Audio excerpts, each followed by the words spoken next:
Hello friends, कैसे हो आप सब। उम्मीद है कि बिल्कुल खैरियत से होगे। दोस्तों, आज हम बात करेंगे रूह हिला देने वाली कुछ चीजों के मुतालिक। अरे नहीं, हम जिन भूत चुड़ैलों की नहीं, बल्कि एक ऐसी खौफनाक मेडिकल कंडीशन की बात करेंगे जिससे हम सब गुजर सकते हैं, और वो है कोमा, जिसे बेहोशी कहे या कुछ लोगों की तरह आर्जी मौत। क्योंकि कोमा में चले जाने वाला मरीज किसी किस्म का कोई रिएक्शन नहीं देता। वो हमारी इस दुनिया और नजर न आने वाले दूसरे जहां के दरमियान लटका और बिल्कुल एक डेड बॉडी की तरह पड़ा रहता है। फर्क सिर्फ इतना होता है कि उसकी नब्ज चल रही होती है। कोमा में चले जाने वाले कुछ लोग तो कई साल इसी हालत में पड़े रहते हैं और डॉक्टर्स उनके बारे में कुछ नहीं बता सकते कि ये कभी होश में आएंगे भी या नहीं। मगर इसके बावजूद बाज़ औक़ात मिरेकल्स भी होते हैं, और वॉइस डेली की आज की वीडियो में हम कुछ ऐसे ही वाकयात आप तक पहुंचाएंगे। लेकिन हमेशा की तरह वीडियो शुरू करने से पहले हमारी मेहनत का रिवॉर्ड एक लाइक की सूरत में जरूर देना, और नए आने वाले दोस्त रेड बटन पर क्लिक करके सब्सक्राइबर्स बन जाना, ताकि ऐसी इंफॉर्मेटिव वीडियोस आपको रेगुलर मिलती रहें।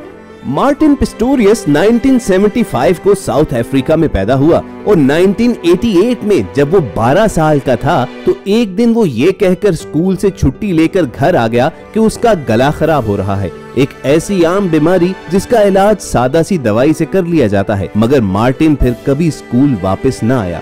उसकी हालत दिन ब दिन खराब होती गई और डॉक्टर्स उसकी पुरसरार बीमारी के मुतालिक कुछ न जान सके। चंद ही दिन के अंदर अंदर उसे अपनी बॉडी पर बिल्कुल कंट्रोल न रहा और वो सारा वक्त सोया ही रहता। जल्द ही उसकी मेमोरी भी चली गई और देखते ही देखते कुछ दिन के बाद मार्टिन कोमा में चला गया। कुछ देर तक मुख्तलिफ बीमारियों के गेस्ट लगाकर डॉक्टर्स ने उसका इलाज करने की कोशिश तो की, मगर जल्द ही उन्होंने ये कहते हुए हार मान ली कि मार्टिन का राब्ता हमारी इस दुनिया से टूट चुका है। लेकिन अगर किसी ने हार ना मानी तो वो थे मार्टिन के पेरेंट्स, जो उसे घर ले आए कि चाहे उसके बचने की उम्मीद कम जरूर है मगर खत्म तो नहीं हुई ना।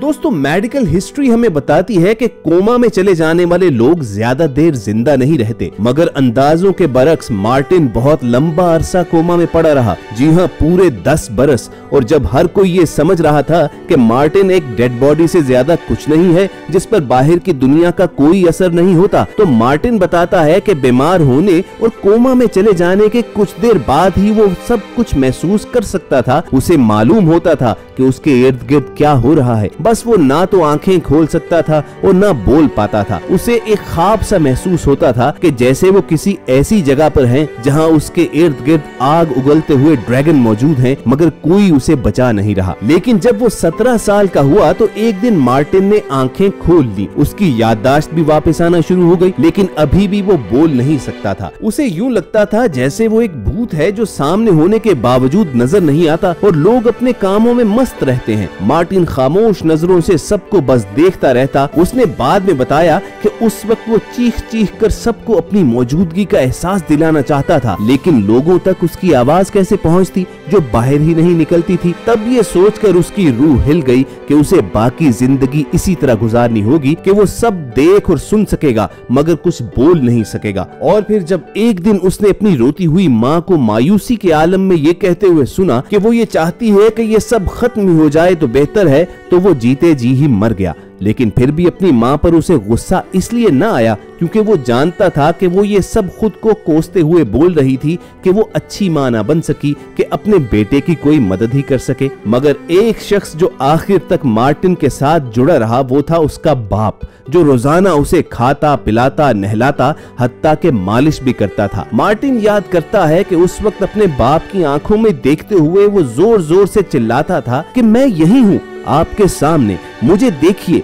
लेकिन उसकी आवाज तो उसके अंदर ही कहीं गुम थी और उसका बाप बस ये समझता कि मार्टिन खाली नजरों से उसे देखी जा रहा है। अगले 8 साल तक ऐसा ही चलता रहा, मगर फिर एक दिन जब मार्टिन 25 बरस का हो चुका था तो एक डॉक्टर ने ये नोटिस किया कि थेरेपी के दौरान मार्टिन कभी मुस्कुराता है तो कभी मानीखेज नजरों से उसकी जानिब देखता है, जैसे वो डॉक्टर को कुछ बताने की कोशिश करता है कि उसका दिमाग हाजिर है। मार्टिन को फौरी तौर पर यूनिवर्सिटी ऑफ प्रिटोरिया के ऑल्टरनेटिव कम्युनिकेशन सेंटर में भिजवा दिया गया, जहाँ उसने मुख्तलिफ टेस्ट पास किए और ये साबित हो गया कि वो मुकम्मल होशो हवास में है। अपने बेटे की हालत में बेहतरी आने का सुनकर मार्टिन की मां ने अपनी जॉब छोड़ दी और अगले 2 साल तक एक स्पेशल कंप्यूटर प्रोग्राम तैयार करने में मदद की, जिसकी मदद से अब मार्टिन गुफ्तगू कर सकता है। वो कीबोर्ड से अपने अल्फाज मुंतखब करता है और लैपटॉप उसके बिहाफ पर बोलता है। Hello, I would like to introduce myself. My name is Martin Pistorius.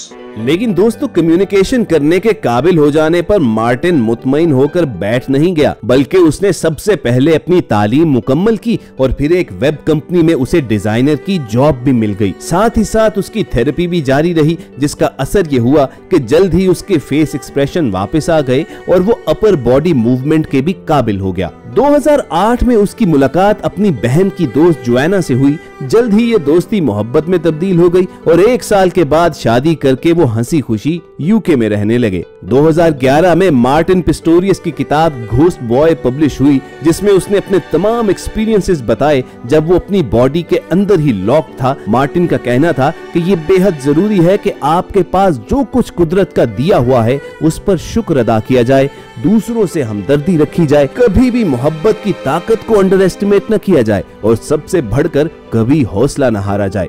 अब दोस्तों, मार्टिन की कहानी चाहे कितनी ही हैरान कर डालने वाली क्यों न हो, लेकिन ये अपनी नौयत का कोई पहला वाकया नहीं है। 2007 में पोलैंड का जॉन ग्रिजेप्स्की नाम का रिहायशी 19 साल कोमा में गुजारने के बाद होश में आया। जी हाँ दोस्तों, आपने बिल्कुल ठीक सुना, 19 साल। जॉन की उम्र जब 46 बरस थी और वो रेलवे में ट्रैकमैन की जॉब कर रहा था तो एक खतरनाक एक्सीडेंट में उसे शदीद चोटें आईं। उसे फौरी अस्पताल पहुंचाया गया, जहां डॉक्टर्स ने उसके घर वालों को ये अफसोसनाक खबर सुनाई कि जॉन कोमा में चला गया है और वो 3 साल से ज्यादा जिंदा नहीं रह पाएगा। लेकिन जॉन की बीवी ने उम्मीद का दामन न छोड़ा। वो उसे घर ले आई, रोजाना उसकी जरूरियात का ख्याल रखती, बल्कि मुसलसल उसके साथ बातें करती रहती, उसे खबरें पढ़कर सुनाती रहती। फिर एक रोज उसने महसूस किया कि जॉन की उंगलियों ने हरकत की है और उसकी आंखें भी हिली हैं, लेकिन डॉक्टर्स के मुताबिक ये महज इनवॉलंटरी कन्वल्सिव मूवमेंट थी और उनसे कोई उम्मीद लगाना बेवकूफी के सिवा कुछ नहीं।